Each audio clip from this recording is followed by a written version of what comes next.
Hello students, welcome to the PND coaching classes learn easily and smartly. तो आज हम पढ़ने वाले हैं work done by a magnetic Lorentz force. तो जैसे कि स्टूडेंट्स हमको पता है कि जो मैग्नेटिक फोर्स अप्लाई होता है वो एक मैग्नेटिक फील्ड में होता है, राइट। एंड उस समय जो ये चार्ज पार्टिकल मोशन में होता है तब जाकर के हमको मैग्नेटिक फील्ड मिलता है, राइट। इसके अलावा स्टूडेंट्स जैसे कि हमने पिछले वीडियो में डिफरेंस बताया था कि electric force and magnetic force में क्या डिफरेंस होता है, उसमें हमने एक कंक्लूजन पॉइंट देखे थे कि जब भी हम मैग्नेटिक फोर्स की बात कर रहे हैं तो उस समय जो ये पाथ होता है उस चार्ज पार्टिकल का वो हमेशा कैसा होता है, सर्कुलर होता है, राइट। तो चलिए उसी के बेस पे आज हम इस डेरिवेशन को समझने वाले हैं। तो स्टार्ट करते हैं चार्ज पार्टिकल के मोशन के डिस्क्रिप्शन के साथ। ओके, इसका मतलब ये जो मैग्नेटिक लॉरेंस फोर्स होता है ये एक्ट करता है, काम करता है एक चार्ज पार्टिकल पे। एंड ये तब एक्ट करता है जब वो चार्ज पार्टिकल मूव करता है विद द यूनिफॉर्म वेलोसिटी, यानी कि एक पर्टिकुलर वेलोसिटी यानी कि एक जैसे वेलोसिटी v से। ओके, एंड ये तभी पॉसिबल होगा जब चार्ज पार्टिकल जो है एक सर्कुलर पाथ पे मूव कर रहा है, राइट। तो बेसिकली अगर कोई चार्ज पार्टिकल सर्कुलर मोशन कर रहा है इसका मतलब ये कंपलसरी स्टूडेंट्स की वहां पे एक सेंट्रीपिटल फोर्स जो है वो काम कर रहा होगा, राइट, जो कि उस चार्ज पार्टिकल को उस सर्कुलर पाथ पे राउंड घूमने के लिए मजबूर कर रहा है, एक फोर्स लगा रहा है। तो उस समय जो ये सेंट्रीपिटल फोर्स है वो एग्जैक्टली जो हमको प्रोवाइड करता है वो प्रोवाइड करता है Lawrence force. Okay students, Lawrence force के लिए हमने पिछले एक वीडियो में आपको एक्सप्लेन किया था कि क्या होता है। अगर आपको डाउट है तो आप सिंपली वहां से जाकर के सर्च करके वीडियो देख सकते हैं, Lawrence force PND coaching classes. तो आपको सिंपली हमारी वीडियो टॉप पे मिल जाएगी। ओके, तो चलिए अब बात करते हैं इस कंक्लूजन पॉइंट पे कि यहाँ पे बेसिकली क्या हो रहा है। जो चार्ज पार्टिकल एक सर्कुलर पाथ पे मोशन में है, मूव कर रहा है, तो इसलिए कर रहा है क्योंकि वहां पे लॉरेंस फोर्स उस चार्ज पार्टिकल को उस सर्कुलर पाथ पे घूमने के लिए फोर्स कर रहा है, राइट।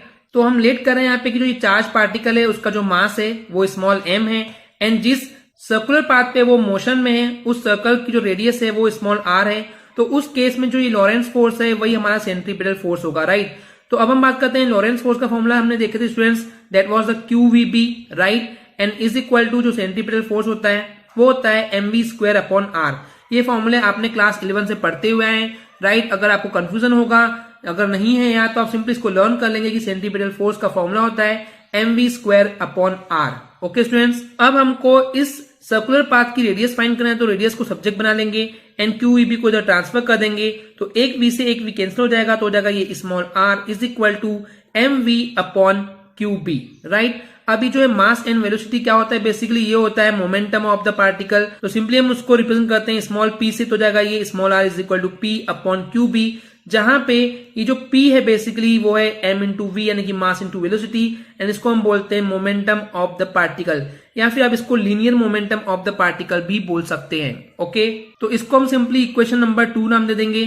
चलिए आगे देखते हैं। तो बेसिकली स्टूडेंट्स इक्वेशन 2 से क्लियर है कि जो सर्कुलर पाथ की जो रेडियस है वो डायरेक्टली प्रोपोर्शनल है लीनियर मोमेंटम के, राइट। तो यहां से ये कंक्लूजन पॉइंट निकलता है। इसका मतलब जितना ही ज्यादा लीनियर मोमेंटम होगा उतनी ही उस सर्कुलर पाथ की रेडियस ज्यादा होगी, राइट। तो उसके बेस पे स्टूडेंट्स अगर अब हम बात करते हैं, क्योंकि यहाँ पे चार्ज पार्टिकल जो सर्कुलर पाथ में मूव कर रहा है, तो उस कंडीशन में इस चार्ज पार्टिकल की जो एंगुलर वेलोसिटी होती है उसका फॉर्मूला होता है omega is equal to v upon r।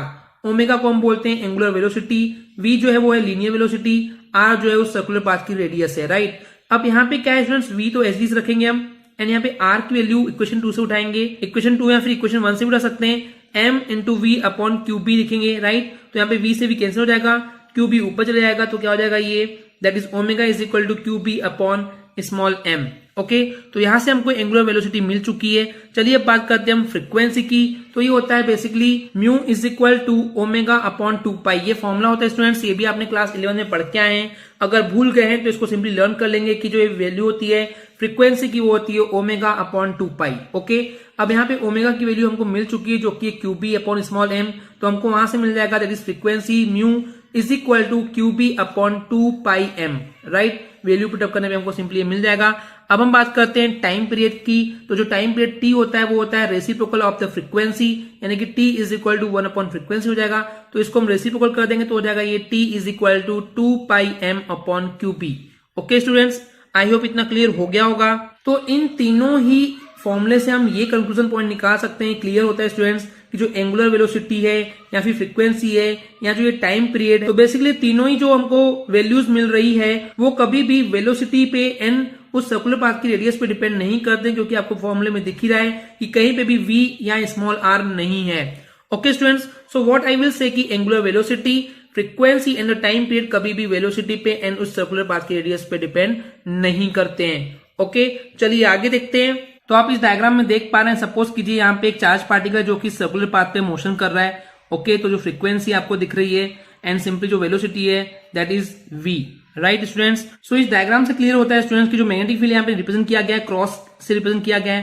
Cross का मतलब क्या होता है कि यहाँ पे जो डायरेक्शन है मैग्नेटिक फील्ड की वो है वर्टिकली डाउनवर्ड, राइट। एंड यहाँ पे जो डाउनवर्ड डायरेक्शन है वो इस प्लेन ऑफ पेपर यानी कि पेपर के प्लेन के लिए बोला गया है। एंड यहाँ पे जो ये चार्ज पार्टिकल मोशन में वो वेलोसिटी v से है एंड उस समय जो उस पे लॉरेंस फोर्स अप्लाई हो रहा है उसको रिप्रेजेंट किया गया है कैपिटल F से। तो इस केस में बेसिकली स्टूडेंट्स इस चार्ज पार्टिकल की जो फ्रीक्वेंसी है जो कि सर्कुलर मोशन में एग्जीक्यूट हो रहा है कि वहां पे मूव कर रहा है उसको रिप्रेजेंट करते हैं म्यू से, राइट। यहाँ आप इसको सिंपली इस सिंबल से भी याद रख सकते हैं। तो हो जाएगा ये new is equal to 1/t। कहां से आया?